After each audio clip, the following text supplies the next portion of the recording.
One of the hardest things about street photography is selecting the right camera. And more often than not, this is usually the first problem that a lot of people face when getting into street photography. But luckily for you, today we are going to be going over all of the different camera types: digital, film, the different lenses, the different focal lengths, and I'm going to be giving you guys pros and cons to each of these cameras so you can better select the right camera for your style of street photography. And at the very end of this video, I will be revealing my personal favorite setup, why I like it, and also a little secret that I feel like every street photographer should know if you are shooting in 2024. Now, this episode is brought to you by Squarespace, and we're gonna get over into them here in just a little bit. But for now, grab some coffee, sit back, relax, and enjoy this episode. You know I want you, want you, want you. Love you, love you, love you. Everyone, welcome back. Now, if you are a brand new viewer to this channel, I make videos on street photography, film photography, all things photography, and I try to really provide value for you guys, share my experiences one video at a time. If this is something that you guys are interested in, definitely subscribe down below. I have a ton of more videos coming out this year. Now that it's summer, we're about to get outside, baby. But today's video is gonna be talking about the best camera for street photography. What camera should you select, what lens?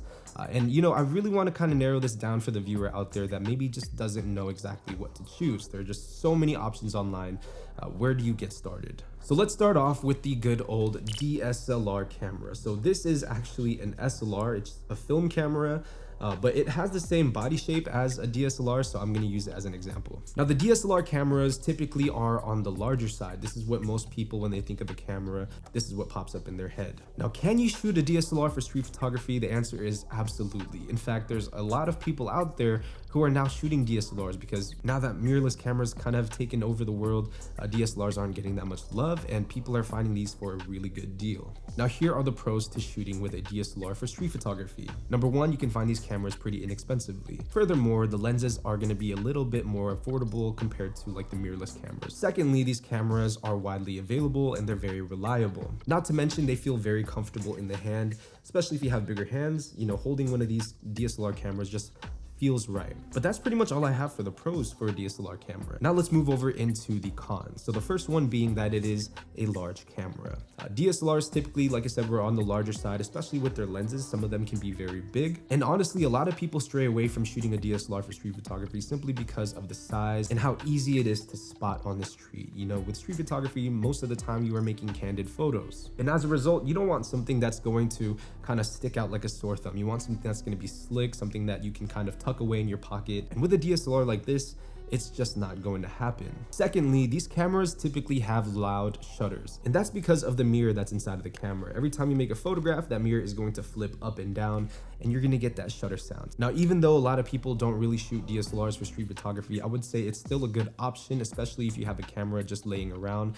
The best camera is the one that you have with you, and honestly, you can make great photographs with any camera as long as you know how to use it. Me personally though, I do not use a DSLR for street photography. It's just not my thing. It's a little bit too big and I'm out for 8 hours at the time, so I don't want to bring something super heavy. But that is the first camera type, the DSLR. The next camera type that we're going to be talking about are mirrorless cameras, something like this one right here. So this is a Sony a7 III. This has been my workhorse for a very long time. Now, I mentioned this earlier, mirrorless cameras have taken over the world. And the reason for that is because they give you the same functionality as a DSLR, but in a very small package. Some of the pros that I experienced with a mirrorless camera is that one, they are smaller, of course. Number two, they typically are on the more quiet side because a lot of them these days have silent shutters. So, you know, you won't even hear anything click. It's literally quiet. And third, it's a camera that feels comfortable in your hand. Any Sony a7 camera, even like the Fuji cameras, they're really, really great, but we're gonna get into that later on because that's a whole separate camera type. Mirrorless cameras like the Canon R6 or like the Nikon Z cameras or the Sonys, they're great cameras, but honestly, one, they could be a little ugly. I don't know if I want to be on the street shooting with this thing, you know, 7-8 hours of the day. To me, it's just not the most pretty thing in the world. But again, that is my bias because I like older looking cameras. Number two, these cameras can be very expensive. Mirrorless cameras these days are very popular. So even like the Sony cameras, like the a7 III, a7 IV, they can go anywhere between $1,000, $2,000, depending on what you get. Mirrorless cameras are in, and that is the price that you're gonna have to pay for it. I think that's the biggest downside to shooting a mirrorless camera for street photography. The price point, it is gonna be a little bit higher, but if you have one already, I would highly recommend you try it out.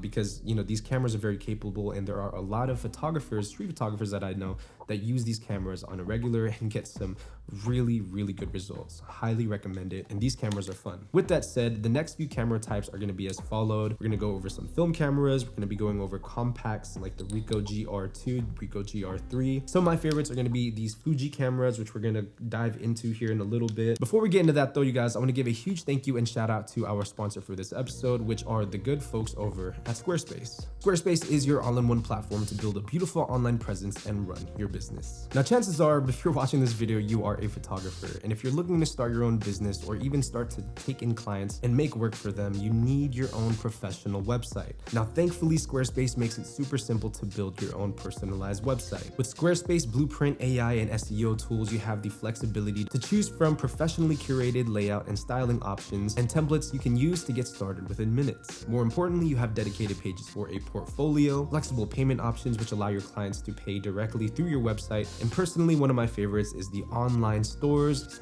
/ e-commerce shops that you can create on Squarespace. So be sure to start your own website today. Head over to squarespace.com/kingjapes and enter promo code kingjapes at checkout, and you guys can get 10% off of your first purchase of a domain or a website. Huge thank you to Squarespace for sponsoring this video. All right, man, let's get into it. So these are going to be more of the common types of cameras you're going to see on the street. Typically, I would say everybody likes to shoot with these cameras because one, it fulfills the style, and two, they're typically more geared towards street photographers compared to a mirrorless or like a DSLR, which I feel like are more for portrait photographers. So the first thing that we're going to start off with here is a 35mm SLR. Now they come in all different shapes and sizes. The one that I have in front of me here is an Olympus OM4 titanium. But in terms of street photography, SLR cameras are great. They have typically smaller lenses, and the pros for shooting with a 35mm SLR is that one, you're going to be shooting film. Film has a really beautiful look, and a lot of street photographers these days like to shoot on film. Number two, you're going to be able to have a wide variety of different lenses, and if you feel like changing out your lens, you can do so, or if you want to zoom, you could do that as well. The options are absolutely endless. And number three, these cameras can still be pretty inexpensive to get into today. You can pick up a nice little Canon AE1 program or like a Minolta X700, anywhere between 50 to 100 bucks, and that is with a lens, of course. And you have everything you need to start shooting street photography. Just grab some film, grab your camera, and hit the streets. That's all you need. Now, in terms of cons with a 35mm SLR, one of the big ones is the sound. I believe a lot of people are turned away from these cameras because of how loud that mirror slap can be. So here's what it sounds like. It's not bad, but it's also very noticeable. Like if I make a photograph, definitely someone is going to hear the shutter. Now the second con is going to be the focus throw on SLR lenses. Now because the SLR is very precise and you see exactly what you get inside of the viewfinder, typically what ends up happening is your focusing is going to be really long. So here is infinity focus, and then you have to twist this lens all the way this way to get to close focus. And when you're shooting street photography and things are moving really quick, sometimes it can be hard to really adjust focus on the fly and try to get it down. So if you're someone who's very reactive and fast paced, an SLR lens really difficult to focus with. But if you have that style of photography where you're kind of standing back a little bit and you're just observing and you have that time to focus, these are great cameras for that style of street photography. Sticking with the theme of film, a lot of photographers will use compact 35mm point and shoots with a fixed lens as their main camera. Now, honestly, I've never been a huge fan of this because I feel like they lack a little bit of control, but I will say there are photographers in San Francisco specifically that use smaller cameras like an Olympus Stylus or a Stylus Epic, and they are amazing photographers and they shoot all of their work on it, and it is just insane to see how great these people's work can be with such a small camera. Now, some of the benefits to shooting with a camera like this is one, they're typically smaller. You need to have a fixed lens on it. That's typically what most people will choose on one of these things. So a lot of them have 35mm lenses or a 28. Those are the most common. Obviously, they are smaller and compact, and they are very quiet as well. An added bonus is most of them have a flash built in, so that's great if you want to start shooting flash photography for your street. But most importantly, the fact that it is so small, so compact, it's not really intrusive. You can walk around with this thing and no one's really gonna feel like you're making photographs. If you're someone out there who maybe doesn't feel all too confident with putting a camera up in somebody's face, I would highly recommend shooting with something like this just because it's smaller, it's compact, and it just doesn't feel as serious as using something like a rangefinder, for example. Now, the cons to shooting with these cameras is one, they are mostly all electronic shutters, and because of that, if you run out of a battery, you're pretty much screwed. You need to buy an extra battery. Number two, if they break, most of the time they are not repairable. I've gone through 2 or 3 Nikon L35 AFs over the years, and most of them have just broken down on me. So it's very important to know that, you might need to have a backup just in case. And my last con, folks, is simply that you just don't have all of that control. Most of the time they have autofocus, which is good, but with manual focus, you really can precisely find where you want your focus to be. And with a camera like this, you're allowing the camera to decide for you. The next camera type that we're going to be talking about are smaller mirrorless cameras. Now, remember, we talked about mirrorless cameras earlier in the video, but those are going to be more so like your Canon R6s, your Sony A7s, Nikon Zs, all in that field. But lately, companies have really started to push these street photography first cameras. For example, Fujifilm and Ricoh. And they pack these cameras with tons and tons of features that street photographers love. For example, something called snap focus, which is here in the Ricoh GR cameras. So let's go over them really quick. The Ricoh GR cameras are these smaller compact cameras. They have a lot of different versions of this. There's like the GR3, the GR3X, even have like the older GR2. They're great cameras still. And the pros of shooting with this is they're small, they're compact, high megapixel count, autofocus is usually really good.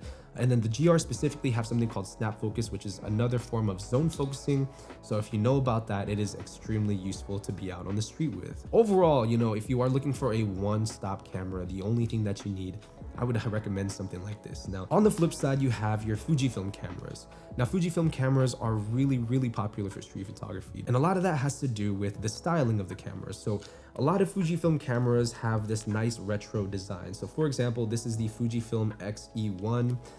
And it's kind of like a rangefinder style camera. The viewfinder is actually on one side here. And the reason why people like these cameras is because you can change all of your settings based off of your dial. So it feels like a film camera, right? You can change your shutter speed, you can change your aperture, it's going to be through here. Also here on the lens, you can change it very quickly. And this is what I mean by control, right? You have more control over your settings. They're easily accessible, and it simplifies the process very easily. Not to mention, Fujifilm has some really, really good film simulations that are built into these cameras. And this is great for people who just don't really want to do too much editing in post.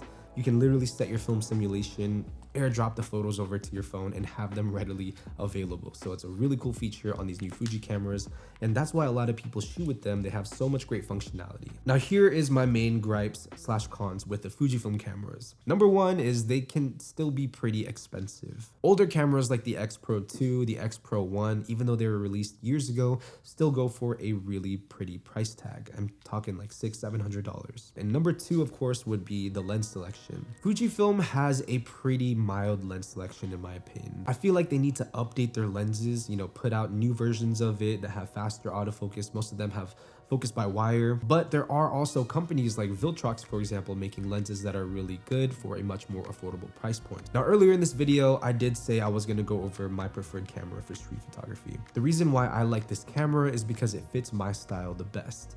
And I think we really need to look at all of the cameras that we have today and think about what suits your photography best, because what's good for me may not be so good for you. But the camera that we are going to be talking about here, folks, is my Leica M6. Now, the Leica is the standard for what I believe a lot of street photographers shoot with these days, because it is very simple. It's stripped down of features, which is honestly really good for street photography in my opinion, and they are just extremely, extremely reliable. So here is the Leica M6. So this is a rangefinder style camera. Now, rangefinders for street photographers are the Jordans of camera gear. But if you get a Leica or any rangefinder style camera for that matter, you realize that there are a lot of features built into it that really, really help with street photography. The first one is the lenses. So the lenses typically have a really short focus throw. On the bottom of each of these lenses are a focusing tab, and as you can see, this is infinity focus, and then this is close focus. And this is great for fast action if you want to focus on something really close and then shoot to something really far. That focus throw is nice and short. Now, on top of that, the lenses are always going to be somewhat on the smaller side. I noticed M-mount lenses, rangefinder lenses in general, typically are small and compact. On the top of the camera, it has the shutter speed display. It goes up to 1/1000th of a second. You have your shutter button right here and then a frame counter, and honestly, that's pretty much it. Other than the rangefinder window being here on the left side, the camera is pretty stripped down of all features. That's pretty much it. It's a pretty simple and elegant camera. If you guys can hear that shutter, this is why I like it. Nice and quiet, especially if you are into that hunting style of street photography where you're walking around, it's fast paced. you're within a crowd of people. This camera is so easy to operate, and that's why I like it. It's very, very quick. Now, those are just the pros of the camera. Let's talk now about the cons, because there are also a ton. The first one is, gosh, these things are expensive, man. Leicas are very expensive. Not even just the camera body, the lenses as well. Like your Leica M6 is typically gonna run you between $3,000 to $5,000, just putting that into perspective. And yeah, it shoots film. And the third con is, in the M6 specifically, this takes a battery. And even though this camera is completely manual, it does require a battery to operate the light meter. And that is the third con. If you rely too much on the light meter and your battery runs out, you can still operate the camera, but you're not gonna be able to get a reading for your light. Another con is the viewfinder. So inside of the viewfinder, you have these things called frame lines. And these frame lines pretty much give you a guide on where your composition is going to be. Now, the problem with that is you're not gonna be able to see the depth of field or truly what you have in focus. Instead, you're going to be relying on something called the rangefinder patch, which is a little patch in the middle, gives you a ghost image, and once they align, that means you are in focus. If you're somebody that likes to shoot with more precision, more control, and really see what you're going to get, you might need to shoot something like an SLR, but you definitely do not need one. So that's the next thing that I want to talk about. Do you need a Leica? My answer, of course, is no. I think a lot of people have made great work with cameras that were not Leicas. I think the reason why I shoot this is because I love shooting film, and on top of that, I've become so accustomed to using this camera that it's just like the back of my hand. But that is going to wrap up my video, you guys. I hope you enjoyed it. Let me know in the comment section down below what you look for in street photography. If you have any questions, comments, concerns, what's your best camera for street photography? Let me know all in the comment section down below.